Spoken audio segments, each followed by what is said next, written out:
umaga mga kapatid, pag-uusapan din po natin yung nangyari doon sa impeachment kahapon kung saan ay nagsalita nga si presiding judge Chis Escudero tungkol doon sa Rule 18 o yung sub judice rule kung saan ay pinaalalahanan niya hindi lamang yung kampo ng prosekusyon at depensa kundi maging yung mismong impeachable officer si Vice President Sara Duterte at ang mga kapwa niya senator judges doon sa Rule 18 na sub judice rule na iwasan na magsalita tungkol po dito sa merito ng impeachment case laban sa Vice Presidente. Timing naman. Inilabas niya yung ruling na yan. Yung panawagan ni Senator Chis, nagsabay din ng pahayag etong si Vice President Sara Duterte na sinisita yung strategy ng prosekusyon at ng ilang mga senador doon sa paggamit umano ng mga nakaka-insulto na mga salita, yung mga ad hominem. So para po pag-usapan natin yan, kausapin po natin ngayong umaga, dati pong IBP President si Attorney Domingo Cayosa. Magandang umaga po sa inyo, Attorney. Good morning! Good morning, Mase at Ted, at magandang umaga po sa ating mga kababayan. Salamat sa panahon, Attorney. Go, Maricel. Attorney, pakipaliwanag nga po sa amin. We understand na nagbigay po ng reminder si Senator Chis kahapon kung sino-sino yung covered nito. Pero hanggang saan po ba pwedeng ipatupad itong Rule 18 o yung sub judice rule? Because I wonder, paano kung halimbawa ang senator judges nagsasalita sa loob mismo ng impeachment court at yung line of questioning nila parang leaning towards certain position?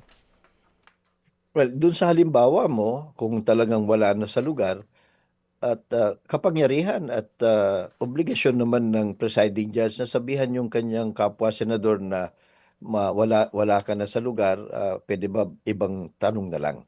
Pwedeng ganun hindi kasi niya ginagawa nung nakaraan. So maganda na nagsalita na siya, nag-issue na siya ng ruling tungkol dito at maganda rin na it may be a bit late but it's never too late. At maganda rin na ang pinupunan niya ay hindi lang yung mga abogado ng magkabilang panig, sinama na rin niya at dapat naman kasi nasa rule siya, yung mga partido, yung nasasakdal at yung mga kapwa niya senator judges. So kasama rin diyan sa yung mga testigo Malinaw yung section 18. So kung halimbawa dun sa sitwasyon na may pinuna na siya o may pinatigil siya na kapwa niya senador at patuloy pa rin, pwede niya magbunsod ng isang ethics complaint dun sa Senado. Meron silang committee, meron niyang sariling proseso. Yun ang magiging resulta for that senator. Pero attorney, ano po ba ang danger kung hindi naklaro ito pong Rule 18 ng senator judges, ng impeachment court? Well, ang naging danger, at hindi lang danger, nakita na natin Kasi medyo matagal bago nag-issue dito. Noon pa, di ba, pinapanukala na natin at iba pang nakakapansin na, or meron kayong Rule 18.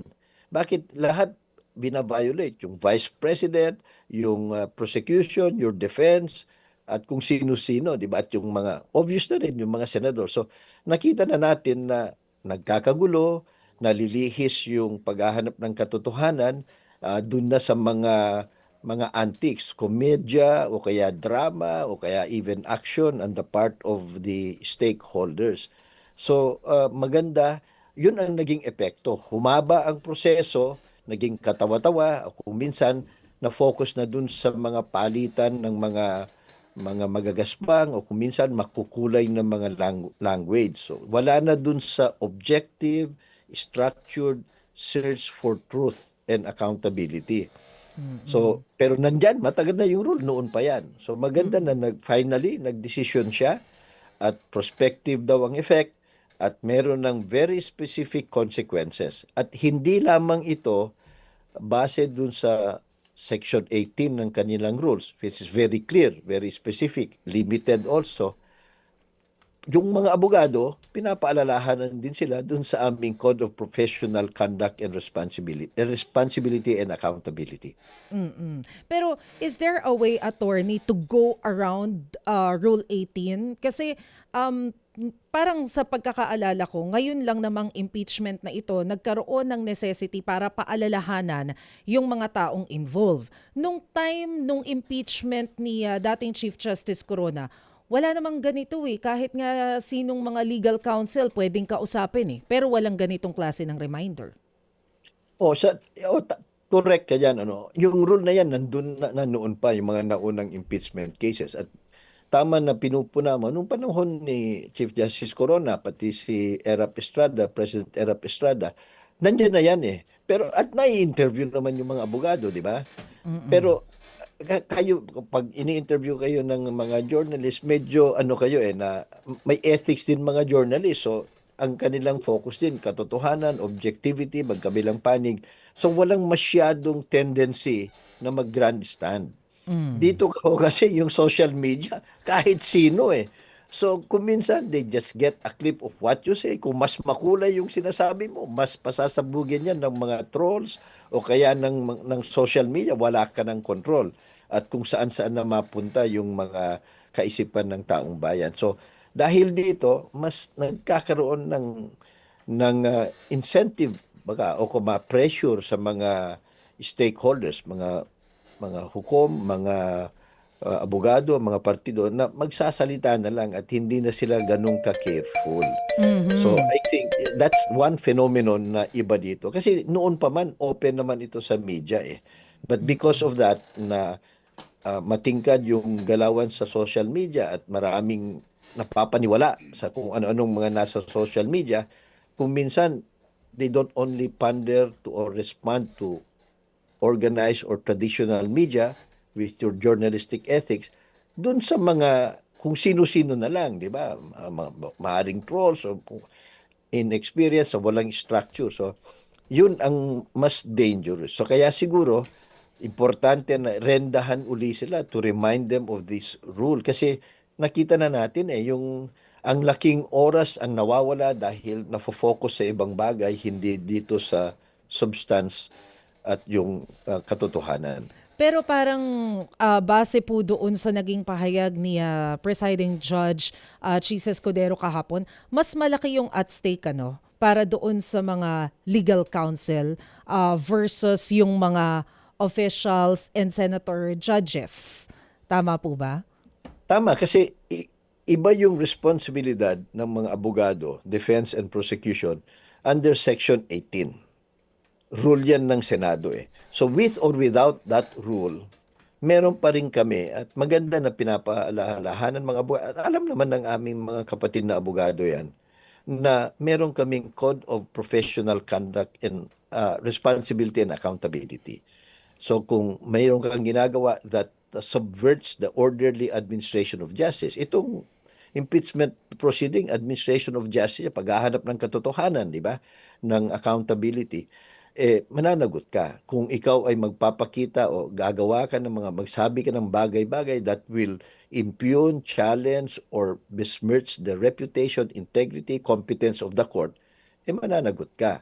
Kung ikaw ay gagamit ng mga salita o mga bagay, magkiklaim ka na hindi naman totoo o kaya pinapangunahan mo yung hukom, mananagot ka rin. So, doble at magkaiba yung pananagutan ng mga abogado. And it's good that they're reminded, but I believe as competent and ethical lawyers, alam nila yan. Pero dahil dito sa impeachment court, inaalaw lang naman yan. Sige, parang sagutan na lang ng mga makukulay na. But they can still prove their point. They can still tell the people ano bang nangyayari. Yung objective narration or summary of what happened in the court, hindi naman pinagbabawal yun eh. Yung merits of the case, yun ang pinagbabawal. Oo, pero makikita natin yung pag-iingat ng mga legal counsel kahapon, attorney, even after nung impeachment court. Hindi na rin nagpa-press con yung prosecutors, di ba? Ang nagsalita na lamang yung kanilang mga spokes, yung ibang congressman. Pero ilinaw lang natin, of course, Ah, ah. kasi yung mga spokesperson, yung hindi naman sangkot dito sa kaso mismo, mas malaya sila magbigay ng kanya-kanyang opinion. Hindi naman tinanggal sa atin yun eh. Wala Mm-mm. sa sakop ng Section 18 ng Senado yon. Pero ilinaw din natin, pati yung mga abogado, pwede naman nilang ulitin o sabihin sa taong bayan, sa ibang fora, kung ano yung nangyari. An objective narration of what happened without conclusions of law, conclusions of fact, o kaya sabi mo, mas matimbang yung sa amin, ganito ang ibig sabihin yan, yung bang pinapangunahan mo yung trabaho ng mga hukom, yun lang ang bawal. Pwede mo na may kwento, Mm-mm. pwedeng i-summarize mo. But eventually siguro, babalik sila sa ganun. Ah, ah. Ngayon lang, siyempre, pag bilang tanda na paggalang o medyo siguro pag-iingat, kaya tumatahimik sila. But it is not also healthy na lahat tayo ang belief natin dahil dun sa resolution o sinabi ng Senate Impeachment Court presiding officer, tatahimik na tayo. Hindi ho. We Mm-mm. remain also vigilant, pwede tayong magsalita. Hindi naman tayo sakop doon. Opo. Attorney, pupuntahan ko lamang po ng mabilis lang yung tungkol dun sa usapin ng alias kasi yamang na bring up na kahapon ni Senator Robin Hood Padilla. Ano po ba yung sinasabi ng ating batas tungkol po dito sa paggamit ng alias? Sino-sino ba yung pinapayagan na gumamit nito? Well, yung alias, pwede naman yan para lang itago dun sa mga hindi dapat nakakalam. Halimbawa, tayong taong bayan, kung sino ba yung informant na ito. Di ba? Yun lang ang ibig sabihin yan. Pero hindi ibig sabihin, hindi mo na pwedeng sabihin kung sino yan. So, sa katunayan nga, meron dapat seed envelope na nakalagay kung sino-sino ba mga yan. Kung meron yun, dapat linalabas na eh. Mukhang wala ata eh. Hindi ko Mm-mm. alam kung kasama yan dun sa ebidensya. Hindi na nababanggit dun sa explanation ng Vice President dun sa mga COA exceptions, di ba? So, yan nga ang punto ng isang senador. Ba't tignan natin yan kung meron ba. Kung wala, may problema ka. Di ba? Kasi Mm-mm. ang COA ho, whether intelligence fund, confidential fund, or regular funds, it has to be documented. And that documentation should be verifiable. Hindi pwedeng sabihin, wala yung documentation kasi confidential, kasi intelligent. Mali ho yun. That's a misconception. So, dapat meron yan. Ngayon, ah, ang issue dito, hindi naman yung paggamit ng alias eh. Mm. Yung katotohanan, ano ba ang katotohanan sa likod ng alias? Obligasyon yan ng kustodial o yung gumamit ng pondo na ipaliwanag. Ito may totoong tao yan. So far, hindi pa tayo umaabot doon. So far, at yan, sa tingin ko, they will attempt to present them, but they will also be subjected to intense cross-examination. At sa dami kasi ng mga, kung ano-anong mga pangalan, eh, talagang baka hahaba yung hearing o kaya mahirapan sila pagduktong-duktungin.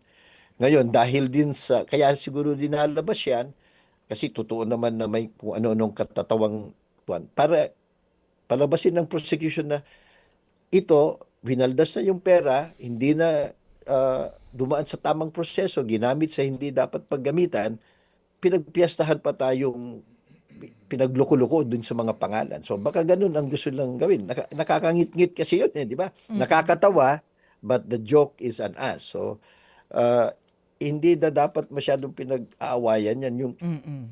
sige, ilabas nyo kung may taong ganyan. At ipakita nyo at tanungin siya at tignan natin kung magkakatugma yung iyong mga sinasabi o baka palusot lang yan. So, yun siguro ang darating siguro tayo diyan. But ang problema kaya hindi kung saan-saan ang ating spekulasyon kasi yung pagsagot kasi ng Vice President dun sa impeachment charges, very general eh.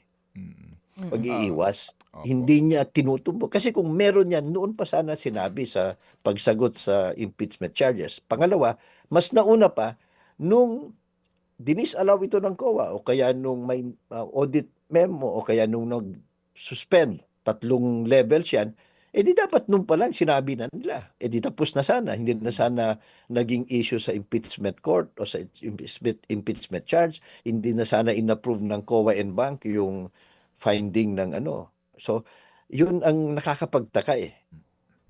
Kung meron mang ilalabas ngayon, ba't ngayon lang? Eh kung meron naman pala yan noon, eh, di ba dapat noon linabas nyo na? Attorney, if you also remember, no, Maricel, sa isang portion ng hearing na ipaliwanag, I think galing kay Senator Lacson ba ito o yung si Senator Migs, yung panuntunan doon sa reporting sa paggamit ng confidential tsaka intelligence fund na yung envelope na selyado kung saan nando doon yung disbursement, may kopya ang Senate President, House Speaker at tanggapan ng Presidente, di po ba naalala ho ninyo? Nabanggit Totoo yan. yan. Okay. So kung sakasakali po na totoo nga yung paggasta, nag-alias pero yung pagkakakilanlan ng tumanggap ng pera, dapat nandoon sa envelope na yan at kung may kopya po ang Senado, baka naman pwedeng sila lang, for national security concern, ipatingin sa mga senador. Di ba? Kung totoo nga po yun. Ganun ba, attorney? Tama yan. At magandang isiwalat natin yan, Ted. At maraming salamat. Sapagkat sa totoo lang ho, mga kababayan, hindi sekreto yan. Merong kopya dapat ang COA chair. Oo. May kopya ang presidente. May kopya ang Speaker of the House. May kopya ang Senate President. Oo. Because of their oversight function. Para kasama ito dun sa integrated way of ensuring na hindi mawaldas, hindi magamit, hindi mabulsa itong mga pondo. Kasi nga ito subject ng abuse sa mga nakaraan eh. So meron yan eh. So pwede naman nilang silipin na eh. So kung minsan nagtataka tayo, ano ba ito? Para lang for public consumption? Oo. Pwede naman nilang tingnan. Yung Oo nga. COA, pwede na nilang na-desisyon na nila yan eh. MR na lang ito. Bakit hindi pa nila tapusin, di ba? Oo nga. Maganda yung punto ni Senator Zubiri. At tama ka rin, yung Office of the President, meron. Siguro ayaw lang nilang pangunahan. Kumbaga, alam na nila yan eh, kung ano yan. Plus, maganda rin yung punto ni Senator Lacson. Maari yung iba, confidential noon. Oo. Pero kung declassified yan, kasi tapos na yung Yes, oo. project nyo eh. Oo. Maraming ganyan eh, na Okay. while it is happening, confidential muna kasi you don't want to kung tapos na o wala na yung pangangailangan na itago yan kasi tapos na yung operation, yung program, edi dapat i-declassify na. Opo. At kahit classified yan, the Senate President, the Speaker of the House can open the sealed envelope kung meron man. Ay, wala tayong naririnig na ganun eh. So, wala pa rin nagsasabi na meron. Pero sa batas, dapat meron. Kung wala, mas lalong malaki ang problema nila. Palagay ko yun ang material at relevant na matter that somebody have to raise dito pa nga po sa trial. Pero attorney, hindi naman kayo sakop po ng subjudice rule dito eh. Ano ang take nyo? Dapat bang imbitahan ng prosecution itong si Ginoong La Chica? Kasi tumbok ng tumbok sa kanya.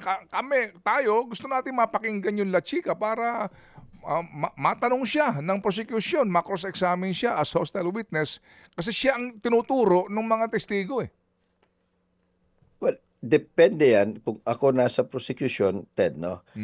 Depende yan kung meron silang hawak na ibang ebidensya na magko-control kung sakasakaling gustong magsinungaling, mag-stonewall o iba yung sinasagot ng witness. Kasi alalahanin natin, Ted, hostile witness ito eh. Kumbaga, kakampi o same side as dun sa nasasakdal. So kung wala kang ganon, baka sunod-sunuran ka na lang dun sa kanyang sasabihin. And you don't do that as a responsible prosecutor. Pero kung may hawak sila, kagaya ni Attorney May de Villagracia, di ba, na meron ng pinirmahan itong si Ortonio, hindi siya makakalusot. Ang dami niyang napaamin sa kanya na normally hindi yan aaminin kung wala siyang napirmahan na. So, naidetalye yung mga irregularities, yung accountabilities.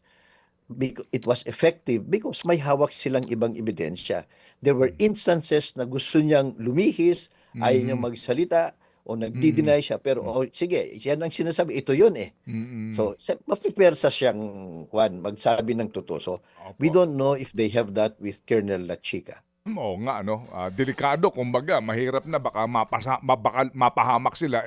So far naman, kumbaga, nakakapuntos sila. Sige po, attorney, yung pong, yung inilabas nga po na triple ruling na ito, doon sa sinasabi po na yun daw pong mga senator judges na lalabag dito po sa rule na ito para po doon sa ethics nila, sa hindi ho dapat sila nagpapahiwatig ng kung kanino kumakampi. Ang binabanggit lang dito, yung ethics committee ang siyang bahala. Kapag ho ba ganyan, paano ho kaya ito? Kapag ho may senador na obvious ba, kitang-kita mo na yung kanyang pagdepensa doon sa nasasakdal, halimbawa, klarong-klaro na po yung kanyang bias, pati ho yung kanyang pagtatanong, pati yung kanyang mga statement mismo. Ano ho yun? Presiding officer ang magko-call out sa kanya, kapwa senator judge, o yung nanonood na publiko ang magreklamo pa doon sa ethics committee? Well, mariho naman yung yung nanonood. Pwede. Kayo, tayo, o kahit sino man. Pwede. Pwede rin hong kasamang senador pero o presiding officer. Pero alam mo, collegial body to. Equal silang lahat eh. So, at saka, kumbaga, magkakabaro mga ito. So, they are more liberal towards each other. So, malamang hindi nila gagawin eh. Maari siguro na gaya ng ginagawa ng presiding officer dun sa mga witnesses o kaya dun sa mga abogado na siya na lang ang magtanong para mas maayos, di ba? Pwede niyang gawin yon pero so far ina-avoid niya para siguro wag siya sabi bakit dahil abogado ka ikaw lang marunong. Baka uuwi sa ganun eh. At kung halimbawa may sinabihan at pumalag siya, they will call for a vote. Magdedebate na naman yan among themselves, edi mas lalong tatagal ito at mas lalong masisira ang kredibilidad at integridad ng Senado. Yung ethics committee nila, sa totoo lang, in practical terms, kahit merong i-complaint, malamang tapos na itong impeachment case, wala pang nangyari dun sa ethics case nila, di ba? Meron na ba kayong narinig na natapos sa lalong madaling panahon ng ethics? Wala rin eh. But I think it is more the moral pressure or public pressure sa mga yan dahil nagsalita na ang impeachment presiding officer. Okay. So yun lang, yung Opo. for practical purposes, yung paghabla sa ethics case, kagaya din dyan na hindi justice bilis, justice tiis din yan, di ba? Yung bang nadidribble-dribble din. So Sige po. I think it's more yung paalala lang. Opo. Sige. So, attorney, ano ho ang inyong assessment? Boundary na ho ba dito ang prosecution sa article na ito? At dapat na mag-move on na po tayo sa ibang artikulo? Kasi nga, wala na, ano pa ba ang kanilang gustong patunayan? Di po ba? So far po. Klaro na ho naman din na, na may, kumbaga, kung ikaw nanonood, wala pa ho ang defense dito ha, wala pa ang defense side po ha, pero kung nanonood ka, klaro na mukhang yung pera ginasta po nang hindi po responsable at naaayon sa panuntunan at hindi maipaliwanag kung talagang totoong ginasta sa purpose nito. Well, in so far as yung sinabi mo at yung mga proffer of evidence, nagawa naman na nila from Land Bank, COA at saka itong mga involved, no? So marami ng mga damaging pag-aamin at testimonya na kumbaga sapat na to establish the prima facie case, yung sinasabi ng COA na dinis-allow namin ito kasi ang legal consequence ng prima facie evidence na ginamit ng nasasakdal for her own personal benefit. Jurisprudence yan at saka nasa rules mismo. But sa taong bayan kasi mahirap nila intindihin yun eh. Di ba? Kaya nga yung isa o dalawang senador, ang palagi niya, meron bang ni isang kusing nakita, nalaman nyo na binulsa ng Vice President? That's appealing to the public. Kasi ganun ang normal na pag-iisip. Pag yung kumupit ka ng, halimbawa, ng pera, kailangang patunayan, binulsa mo. Sa batas, hindi nila naiintindihan. So kaya, siguro, nagsusumikap ang prosecution na not only to establish the prima facie presumption, kundi padamihin pa yung irregularities. Kaya tingnan mo, every time nadadagdagan yung nalalaman o naipapakita nila na irregularities para there is a pattern at para ma-justify yung tinatagurian nila ngayon na scam ito. Hindi lang ito pagkakamali. Scam. May mastermind talaga. May nagkukumpas dito. I think that's where they are going. Plus, kung meron sila na kahit specific instances lang na testigo o ebidensya na magpapatunay na yung pera na yan napunta sa iba, nagamit sa hindi yung mga rine-report nila, yun matindi din yun kasi yan mas maiintindihan ng ordinaryong mamamayan. Okay, sige. So, attorney, as always, we appreciate po ang inyong pong pagbibigay ng panahon sa aming programa para mas lubos naming maunawaan itong ating napapanood at ngayon nga po inaabangan na impeachment trial. As always, sir, thank you very much po sa ulitin po.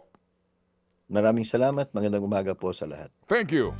Mga kapatid, patuloy po kayong tumutok sa 105.9 True FM para sa totoong balita, impormasyon, music and entertainment. Mag-subscribe sa aming YouTube channel at podcast at sundan nyo kami sa Facebook, Instagram, X at TikTok sa True Network PH. Bisitahin din po ang aming official website, truefm.ph. At panoorin din kami sa True TV Signal, Channel 19. Kami po ang 105.9 True FM. Laging true sa'yo, kapatid.